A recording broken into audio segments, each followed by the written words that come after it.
Vous écoutez Europe 1, il est 9h30, le journal des médias avec Thomas Joubert. Bonjour Thomas. Bonjour, à la une ce matin, Frédéric Canton rend son tablier de Masterchef. Frédéric Lopez répond à Josiane Balasco qui avait flingué Rendez-vous en terre inconnue sur Europe 1 et Miss France 2015 a trouvé sa vie l'organisatrice.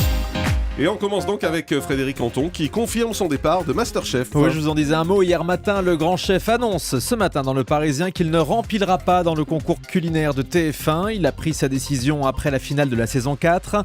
Frédéric Canton précise qu'il avait envie de retrouver du temps pour son restaurant du Pré-Catelan. Le départ de son collègue Yves Candebord a également pesé dans sa décision. Il confirme au passage que des castings de chefs sont en cours pour trouver des nouveaux membres du jury, mais que la production n'a pas encore signé de saison 5 avec TF1. Et toujours à propos de cuisine, une information exclusive, une nouvelle émission culinaire arrive sur France 5. Un nouveau concept de voyage culinaire baptisé Cooking the World, cuisiner le monde. C'est l'ancien candidat de Top Chef, Grégory Cuilleron, qui présentera l'émission.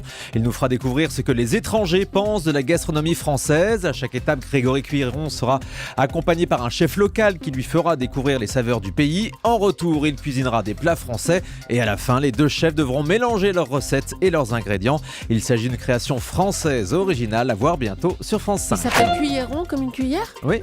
Oh, C'est rigolo drôle, pour un ça. chef. Bah oui. Voilà, on le note. Voilà, l'humour étant passé, on continue avec Frédéric Lopez qui revient sur les déclarations. C'est ma fête et je fais ce qu'il me plaît. Ah c'est vrai, c'est votre fête. Bonne fête, Julie. Eh bien, on va s'en occuper. Frédéric Lopez revient sur les déclarations de Josiane Balasco dans Rendez-vous en terre inconnue. Souvenez-vous, c'était à votre micro Jean-Marc le 7 mars dernier sur Europe 1. Josiane Balasco avait dénoncé une forme d'indécence dans l'émission de Frédéric Lopez, de la télé-réalité d'une autre manière.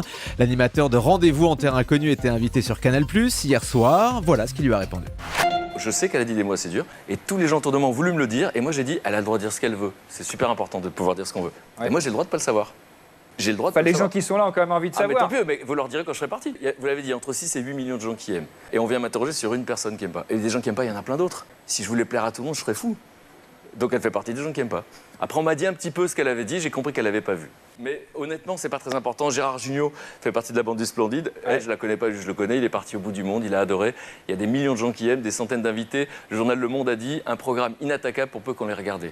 Et d'après ce qu'elle a dit, j'ai compris qu'elle n'avait pas regardé. Bon, elle a envie de s'exprimer sur des choses qu'elle n'a pas vues. Je n'y peux rien. Vous voyez ce que je veux dire ? Donc je vais pas rebondir.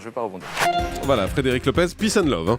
On connaît la date et le lieu de la prochaine cérémonie Miss France. Le concours Miss France 2015 se tiendra le samedi 6 décembre et c'est la ville d'Orléans qui a été retenue. Le maire l'a annoncé hier à l'occasion de la venue de Flora Coquerel, Miss France 2014.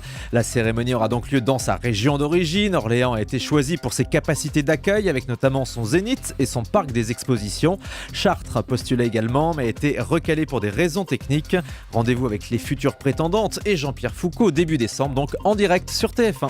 Laetitia Milot va jouer un rôle dans Camping Paradis. L'actrice de Plus belle la vie fait une nouvelle infidélité à France 3. On la retrouvera prochainement dans un épisode de Camping Paradis sur TF1 où elle interprétera le rôle d'une campeuse, logique. Pour l'occasion, elle retrouvera son camarade de danse avec les stars Laurent Ournac. Une autre actrice de Plus belle la vie, Dounia Cossins, avait déjà fait une apparition dans la série de TF1. Et puis une information exclusive, TF1 achète une nouvelle série anglo-américaine qui se déroule en France. La série The Missing est coproduite par la BBC et par une chaîne américaine. L'histoire d'un père anéanti par l'enlèvement de son fils pendant des vacances en France. L'enquêteur français sera incarné par le comédien Tchéky Cario. The Missing sera diffusé cet automne aux États-Unis et donc un peu plus tard en France sur la Une. France 4 va proposer une immersion dans un zoo tous les jours en access. Une saison aux eaux de la Flèche suivra l'équipe du parc zoologique. Pendant près de 2 mois, sera tous les soirs à 18h25 à partir du 28 avril. Vous découvrirez le quotidien des jeunes soigneurs, vétérinaires ou jardiniers qui travaillent comme ça au plus près des animaux. Et puis Serge Dassault fait condamner Libération. Le sénateur UMP a obtenu le retrait d'un article sur le site internet du journal ainsi qu'une publication judiciaire. Le quotidien est également condamné à 1 € de dommages et intérêts. Libération avait publié un document saisi par les juges qui enquêtent sur des soupçons d'achat de voix à Corbeil-Essonnes. Serge Dassault avait porté plainte pour atteinte à la présomption d'innocence. Et puis une star de la télé américaine prend sa retraite. Après Jay Leno et David Letterman, c'est au tour de Barbara Walters d'annoncer qu'elle se retire. Barbara Walters, 84 ans, c'est une icône de la télé aux États-Unis. Elle avait commencé dans le Today Show en 1961, Julie s'en souvient. Ensuite, elle était devenue la première femme à présenter le journal aux États-Unis. Elle interviewait les plus grandes stars de la planète. À noter que Barbara Walters continuera à produire son émission The View, c'est un talk-show féminin. Et puis le 16 mai prochain, sa chaîne ABC lui consacrera une grande émission hommage. Ouais, elle n'est pas très connue en France, mais c'est une vraie star là-bas. Ah oui, C'est-à-dire que l'hommage de ABC, ce sera 2 heures en prime time. C'est pour vous dire à quel point elle est importante. Et ABC a décidé de rebaptiser son siège hier, ABC News, du nom de Barbara Walters. Donc le siège d'ABC News désormais va porter ce nom. Voilà, c'est une grande dame du journalisme américain. Peut-être qu'un jour le siège d'Europe 1 portera le nom de Julie. Qui sait ? Bah oui, on termine. Bah d'ailleurs, Julie d'Europe 1. On termine avec le chiffre du jour. Eh bien 3, c'est le nombre de paires de Louboutin, la célèbre marque de chaussures de luxe que se paye Nabila tous les mois. C'est ce qu'elle déclare au journal suisse Le Matin pour nous expliquer que tout va bien pour elle et qu'elle n'est pas ruinée. La Louboutin chez Nabila, c'est un signe de bonne santé. La Bimbo explique qu'elle se faisait discrète depuis 3 mois par choix pour ne pas parler, pour ne rien dire. Elle prend actuellement des cours de comédie, se prépare à lancer sa collection de vêtements et on la reverra bientôt dans la seconde saison d'Allo Nabila sur Énergie 12. On est donc rassurés. Exactement. Et puis on parlait de cela avec Jérôme Ivanichenko de ce concept qui est aux Pays-Bas où on voit des rencontres qui se font sur une île déserte avec des candidats nus. Voilà, on a trouvé les images, on vient de les mettre sur le blog. C'est assez hallucinant, Julie. Vous avez jeté un œil.